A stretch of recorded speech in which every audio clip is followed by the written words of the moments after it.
आज का मुद्दा बहुत खास और बहुत अहम है क्योंकि आत्महत्या ये एक नाम जो हम बहुत टाइम से सुर्खियों में सुन रहे हैं और जो बहुत वक्त से सुर्खियां भी बटोर रही है। आत्महत्या के लिए उकसाने पर संविधान यानी कि भारतीय संविधान क्या कहता है ये सुन लीजिए। बीते 2-3 सालों में लगातार हमने सुसाइड के तमाम केसेस देखे जिसमें बॉलीवुड की बड़ी बड़ी हस्तियां शामिल थीं, तो कुछ गरीब परिवार से जुड़े लोग भी थे जो शायद कभी उभर कर सामने ही नहीं आ पाए। आमतौर पर हम इसे आत्महत्या का नाम दे देते हैं जब कोई जहर खा लेता है या फिर कोई फांसी लगा लेता है या खुद अपनी जान ले लेता है, उसे हम आत्महत्या करार दे देते हैं और यहीं पे केस ओपन और शट हो जाता है। जबकि इन आत्महत्याओं के पीछे की असलियत कुछ और होती है जिससे हम आम लोग हमेशा अनजान रहते हैं। लेकिन अक्सर एक सवाल सामने आता है कि क्या आत्महत्या के लिए उकसाने वाले शख्स या आत्महत्या के पीछे की वजह बनने वाले के लिए भी भारतीय संविधान में कोई सजा है या नहीं। आज ये बात इसलिए हमने उठाई क्योंकि अभी कुछ दिनों से सुशांत सिंह राजपूत सुसाइड केस और Tunisha Sharma suicide case trending पर है। सवाल बड़ा सिंपल सा है कि अगर ये साबित हो जाता है कि इन दोनों को आत्महत्या करने के लिए किसी ने उकसाया है या मजबूर किया है तो उन पर या उन आरोपियों के साथ क्या होगा, या इंडियन कॉन्स्टिट्यूशन में ऐसे अपराध की सजा क्या है। सुशांत सिंह राजपूत केस के बारे में सबसे पहले बात करते हैं। सुशांत सिंह राजपूत सुसाइड और मर्डर। करीब 3 साल पहले 20 जून 2020 को बॉलीवुड के उभरते सितारे सुशांत सिंह राजपूत ने अपने ही घर में फांसी लगा ली थी। एक नज़र से तो ये मामला सुसाइड का था क्योंकि उन्होंने अपने कमरे में फांसी लगाकर अपनी जान दे दी। लेकिन जब पुलिस की तहकीकात आगे बढ़ी, पोस्टमार्टम रिपोर्ट्स आई तो मामला कुछ और ही निकला। सुशांत सिंह राजपूत की गुत्थी आज तक नहीं सुलझ पाई है। नारकोटिक्स कंट्रोल ब्यूरो के हाथ जब ये केस लगा तो पता चला कि सुशांत सिंह राजपूत ड्रग एडिक्टेड हो चुके थे, जिसके इस्तेमाल पर ज़्यादातर लोग डिप्रेशन का शिकार हो जाते हैं, जिसमें उन्हें खुद नहीं पता होता कि उन्होंने क्या किया और क्यों किया। कई जांच एजेंसीज इस केस में पड़ी इन्वॉल्व हुई और इन्वॉल्व होने के बावजूद भी अभी तक नहीं पता चला कि क्या सुशांत सिंह राजपूत ने आत्महत्या की थी या फिर उनका मर्डर हुआ था या फिर किसी ने उन्हें आत्महत्या करने पर मजबूर किया था या उकसाया था।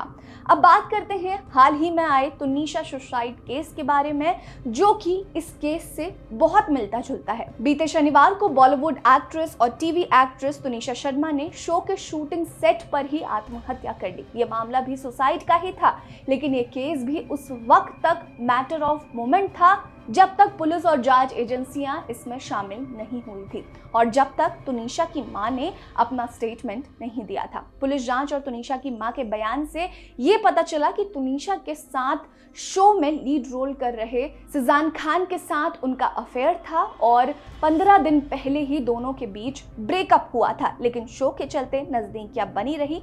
पिछले कई दिनों से तुनिशा डिप्रेशन का शिकार थी और उनके डिप्रेशन की वजह उनका सो कॉल्ड बॉयफ्रेंड सिजान था।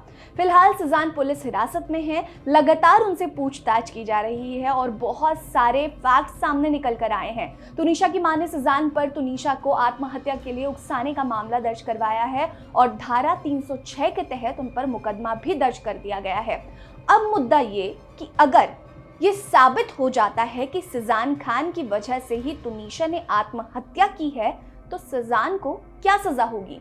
गरीब लोग अक्सर कर्ज में डूबकर या तानाशाहों के दबाव में आकर, ज्यादातर महिलाएं डोमेस्टिक वायलेंस का शिकार होकर आत्महत्या जैसा बड़ा कदम उठा लेते हैं। उनके मामलों को इतना तूल नहीं दिया जाता क्योंकि वो आम जिंदगियां होती हैं। और आपने 3 इडियट्स मूवी में इस चीज को बखूबी देखा और समझा होगा, जिसमें सुसाइड का किस्सा तो आपको याद ही होगा। ये सारे मामले ठीक उसी तरह हैं जिसमें आत्महत्या की वजह सिर्फ दिमाग का प्रेशर होती है, लेकिन कहीं ना कहीं ये दिमाग का प्रेशर देने वाला कोई ऐसा शख्स होता है जो आपके बहुत ज्यादा करीब होता है। अब बात करते हैं कि आईपीसी की किस धारा के तहत इस केस में सजा दी जाती है और क्या सजा दी जाती है। भारतीय संविधान में आत्महत्या के लिए उकसाने या उसको बढ़ावा देने के लिए भी कड़ी सजा है, जिसमें संविधान की आईपीसी यानी कि इंडियन पीनल कोड के धारा 306 के तहत ऐसा करने वाले शख्स के खिलाफ पुलिस मुकदमा दर्ज करती है और कोर्ट में सुनवाई होती है। अगर कोर्ट में व्यक्ति को दोषी पाया जाता है तो उसे एक निश्चित टाइम पीरियड के लिए कारावास में डाल दिया जाएगा। इसके अलावा न्यायाधीश अगर चाहे तो उसकी सजा को 10 सालों तक बढ़ा सकते हैं या फिर उस पर फाइन यानी कि जुर्माना भी लगा सकते हैं। जुर्माने के तौर पर आरोपी से लिया गया पैसा विक्टिम के परिवार को फाइनेंशियल सपोर्ट के तौर पर दे दिया जाता है।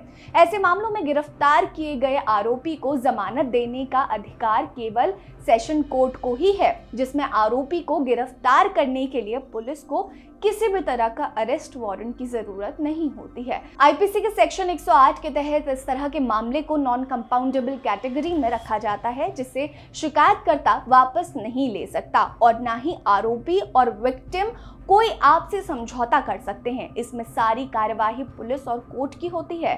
1997 में सुप्रीम कोर्ट में भी ऐसा ही एक मामला आया था, जिसमें सुप्रीम कोर्ट ने कहा था कि आत्महत्या की साजिश या उकसाने वाले आरोपी को हत्या का दोषी नहीं माना जाता है।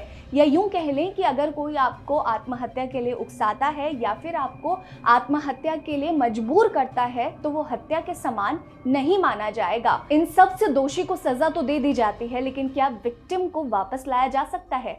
आज देश दुनिया भर में हर रोज ऐसे तमाम मामले आते हैं जिसमें से वीआईपी मामलों को जनता या सोशल मीडिया द्वारा उठा दिया जाता है, लेकिन क्या इन मामलों में इन धाराओं में संशोधन करने की जरूरत है या नहीं, यह हमें आप कमेंट करके जरूर बताइएगा। क्या अगर कोई व्यक्ति आत्महत्या करता है और उसे कोई उकसाता है या मजबूर करता है आत्महत्या करने के लिए, क्या उसके लिए ये सज़ा काफ़ी है? हमें कमेंट सेक्शन में कमेंट करके ज़रूर बताइएगा और ये भी बताइएगा कि उस आरोपी को क्या सज़ा मिलनी चाहिए। बने रहिए हमारे साथ। नमस्कार। आप देख रहे हैं नेट्रिक न्यूज, साहस सच कहने का।